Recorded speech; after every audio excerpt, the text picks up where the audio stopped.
আল্লাহ বলেন আনা আগনাশ শুরাকা আনিশ শিরক, আমি সকল প্রকারের শিরক থেকে মুক্ত। মান আমিলা আমালান আশরাকা ফীহি মাই গায়রি, যে ব্যক্তি কোন কাজ করলো, ভালো কাজ, যে ভালো কাজটার জন্য, ভালো কাজের সাথে আশরাকা মাই ফীহি, সেখানে আমার সাথে অন্য কাউকে কি করলো, শরীক করলো, তারাকতুহু ওয়া শিরকাহু, আমি তার এই আমলকে প্রত্যাখ্যান করি এবং সে যে শিরক করেছে সেটাকে আমি কি করি, প্রত্যাখ্যান করি। তাহলে আমরা যে ভালো কাজগুলো করছি, সেই ভালো কাজগুলো যদি সত্যিকার অর্থে আল্লাহকে সন্তুষ্ট করার জন্য না হয়ে থাকে, অন্য কোনো ব্যক্তিকে খুশি করার জন্য যদি হয়, তাহলে সেই আমল আল্লাহ কখনো কি করবেন না, কবুল করবেন না। আমরা দান করি অনেক সময়, বিভিন্ন মাহফিলে, বিভিন্ন মসজিদে যখন দান করি, আমরা নাম লেখাই, অমুকে এত লাখ টাকা দিয়েছে, এইভাবে কি করি, হাইলাইট করি না? এই হাইলাইটটা যদি নাউযুবিল্লাহ যদি এরকম হয় যে একজন ব্যক্তি মসজিদে 1 লাখ টাকা দান করলো, অন্তরের মধ্যে এটা আসলো যে মানুষ দেখুক আমি একজন কি দানবীর, আমি একজন শিল্পপতি, আমি একজন সমাজ সেবক, মানুষ দেখুক, এই উদ্দেশ্যে যদি কোনো ব্যক্তি দান করে, তাহলে তার দান আল্লাহ কবুল করবেন? আল্লাহ কি করবেন না, কবুল করবেন। এই দান সম্পর্কে আল্লাহ রাব্বুল আলামিন সূরা বাকারা 264 থেকে 65-66 তিনটা আয়াতের মধ্যে, একটা আয়াতের মধ্যে আল্লাহ রাব্বুল আলামিন যারা একমাত্র আল্লাহকে সন্তুষ্ট করার জন্য দান করে, তাদের দানের অবস্থা কি, পরকালে কেমন হবে, সেটার একটা উদাহরণ দিয়েছেন। আর 2টা উদাহরণ দিয়েছেন যারা দান করে মানুষকে দেখানোর জন্য, যারা দান করে মূলত মানুষকে দেখানোর জন্য এবং মানুষকে কষ্ট দেওয়ার জন্য, খোটা দেয়। অনেকে আছে না, অনেকে আছে দেখবেন দান করার পরে কি করে, খোটা দেয়। তোমাকে আমি এটা করছি না, তোমাকে তো আমি এরকম সহযোগিতা করেছিলাম, আজকে তুমি আমাকে আমার ক্ষতি করলা। আমরা কিন্তু অনেক সময় বলে ফেলি। তা আপনি যে সহযোগিতা করলেন, দান করলেন, দান করার পরে যে খোটা দিলেন, আপনার এই দানের সবটা কি আপনার আমলনামায় আছে নাকি শেষ হয়ে গেছে? আমরা কি আসলে বিষয়গুলোকে নিয়ে কখনো চিন্তা করি? আল্লাহ রাব্বুল আলামিন দেখেন কত সুন্দরভাবে বলছেন, ইয়া আইয়ুহাল্লাযীনা আমানু লা তুবতিলু সাদাকাতিকুম বিল মান্নি ওয়াল আযা। আল্লাহ বলেন, হে ঈমানদারগণ, তোমরা তোমাদের দানকে খোটা এবং কষ্ট দেওয়ার মাধ্যমে বিনষ্ট করিও না, নষ্ট করে দিও না। সূরা বাকারার 264 নম্বর আয়াত, লা তুবতিলু সাদাকাতিকুম বিল মান্নি ওয়াল আযা কাল্লাযী ইউনফিকু মালাহু, ওই সমস্ত ব্যক্তির মতন, মানে ওই ব্যক্তির মতন তুমি তোমার দানকে খোটা দিয়ে এবং কি মানুষকে কষ্ট দেওয়ার মাধ্যমে তোমার দানকে নষ্ট করিও না। যে সমস্ত ব্যক্তিরা মানুষকে দেখানোর জন্য দান করে, তাদের উদাহরণ হচ্ছে কাল্লাযী ইউনফিকু মালাহু রিয়াআন নাস ওয়া লা ইউমিনুনা বিল্লাহি ওয়াল ইয়াউমিল আখির, এবং তারা পরকালের প্রতি কি করে না, বিশ্বাস করে না। ফামাসালুহু কামাসালি সাফওয়াইন আলাইহি তুরাবুন ফাআসাবাহু ওয়াবিলুন ফাতারাকাহু সাল্লা।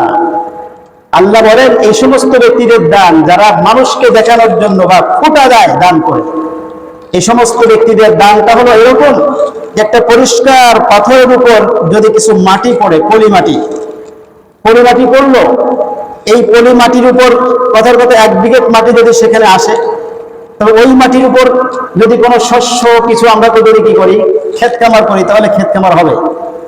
কিন্তু ক্ষেত হওয়ার পরে যদি প্রবল বৃষ্টি বা প্রবল বাতাসের মাধ্যমে যদি সেই মাটিটা কি করে নিয়ে যায়, ধুয়ে মুছে কি করে নেয়, শেষ করে নিয়ে যায়, তাহলে আবার সেই পরিষ্কার পাথর হয়ে যাবে না, জায়গাটা পরিষ্কার পাথর হয়ে যাবে। আল্লাহ বলেন, যারা মানুষকে দেখানোর জন্য দান করার পরে খোটা দেয়, দান করার পরে খোটা দিয়ে মানুষকে কষ্ট দেয়, দান করে মানুষকে দেখানোর জন্য, তাদের দানটা হলো এরকম যে সে কি করলো, পরিষ্কার একটা পাথরের উপর একটু মাটি রাখলো, মাটি রাখার পরে সেখানে কিছু শস্য হলো, হওয়ার পরে হঠাৎ করে এই শস্যের উপরে বিশাল বড় একটা কি প্রবল বাতাস আসলো, পানি আসলো, জলোচ্ছ্বাসের মাধ্যমে তার এই মাটিগুলো কি করে দিল, এবার ধূলিসাৎ করে শেষ করে নিয়ে গেল। ফাতারাকাহু সাল্লা লা ইয়াকদিরুনা আলা শাইইন মিম্মা কাসাবু। আল্লাহ বলেন, সেটা অর্জন করেছিল সেটা আর কি করতে পারলো না, ঠেকায় রাখতে পারলো না, সংরক্ষণ করতে পারলো না। আল্লাহু লা ইয়াহদিল কওমাল কাফিরিন, আল্লাহ বলেন আল্লাহ কাফেরদেরকে কি করেন না, হেদায়েত দেন না। আপনি চিন্তা করেন কোরআনের এই আয়াতের মধ্যে আল্লাহ রাব্বুল আলামিন যে উদাহরণটা দিয়েছেন, এত সুন্দর এবং সূক্ষ্ম একটা উদাহরণ। আপনি আমি দান করি, দান করার পরে খোটা দিই না? এমনকি মসজিদেও দেখবেন, মসজিদেও দান করার পর অনেকে কি বলে, আরে মসজিদ তো আমি আমি আমি এত সহযোগিতা করছি, এটা সহযোগিতা করছি, সেটা করছি, এখন অন্যরা এসে মাতবাড়ি করে। অনেক সময় কিন্তু আমরা বলে ফেলি না?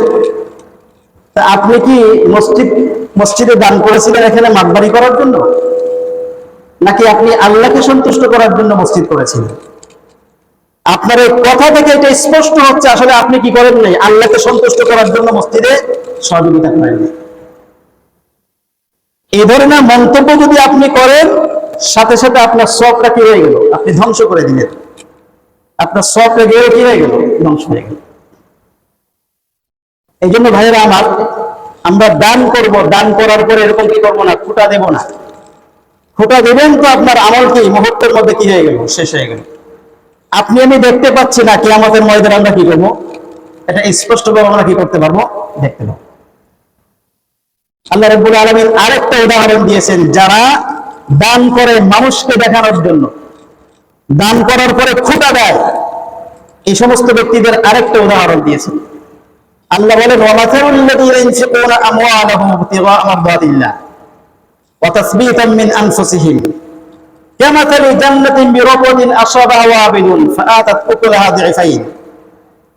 এই আয়াতটা মূলত যারা একমাত্র আল্লাহকে সন্তুষ্ট করার জন্য, আল্লাহকে খুশি করার জন্য যারা কি করে, দান করে, তাদের উদাহরণ আল্লাহ রাব্বুল আলামিন খুব সুন্দর দিয়েছেন।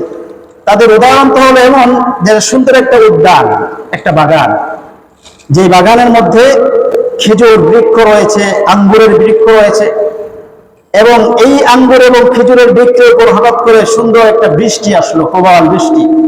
প্রবল বৃষ্টি আসার কারণে সেই বাগানটা আরো বেশি কি হয়ে গেল, সতেজ হলো।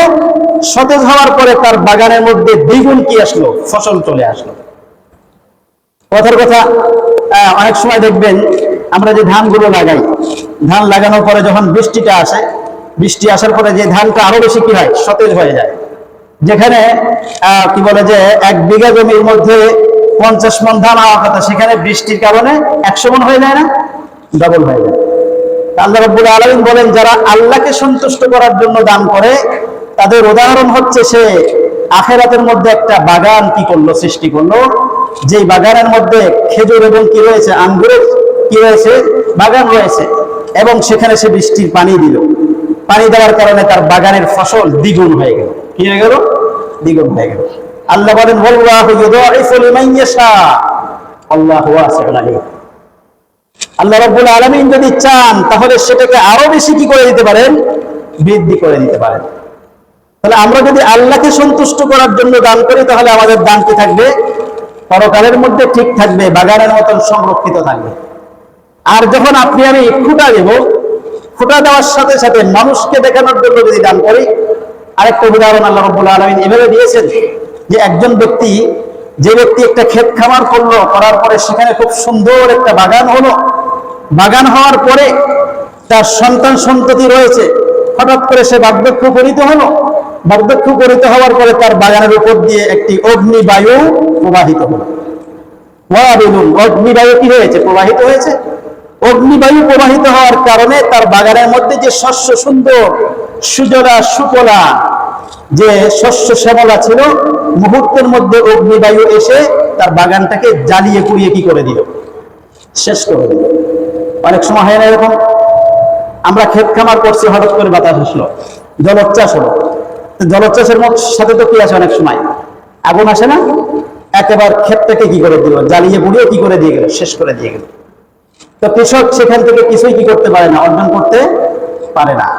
এই কৃষকের অবস্থা যদি এরকম হয় যে সে বার্ধক্য উপনীত হয়েছে, তার সন্তান রয়েছে, এখন তার সন্তান এবং সে কিভাবে চলবে, বিশাল বড় একটা টেনশনের মধ্যে থাকবে না? আল্লাহ রাব্বুল আলামিন বলেন, যারা মানুষকে দেখানোর জন্য এবং দান করার পরে খুঁটা দেয়, এই সমস্ত ব্যক্তিদের দানটা হলো এরকম, কি আমাদের ময়দানে দেখবে যে সে এই সম্পদের যথেষ্ট কি ছিল, তার মুহতাজ ছিল, তার এই সম্পদটা দরকার ছিল আখিরাতের মধ্যে, কিন্তু সে গিয়ে দেখলো দান ঠিকই করেছে, কিন্তু দানের কোনো কি নেই, ফলাফল তার আমলনামার মধ্যে নেই, নষ্ট হয়ে গেছে। কেন নষ্ট হয়েছে? দান করেছিল কিন্তু পরবর্তীতে কি করছে, সে এমন একটা কাজ করেছে, এমন একটা কথা তার মুখ থেকে বের হয়ে গেছে, তার দানটা নষ্ট হয়ে গেছে। একজন ব্যক্তিকে উপকার করছে, উপকার করার পরে একদিন এমন একটা কথা বলছে যে তার মনে কষ্ট দিয়েছে, আমি তো তোমাকে সহযোগিতা করেছিলাম,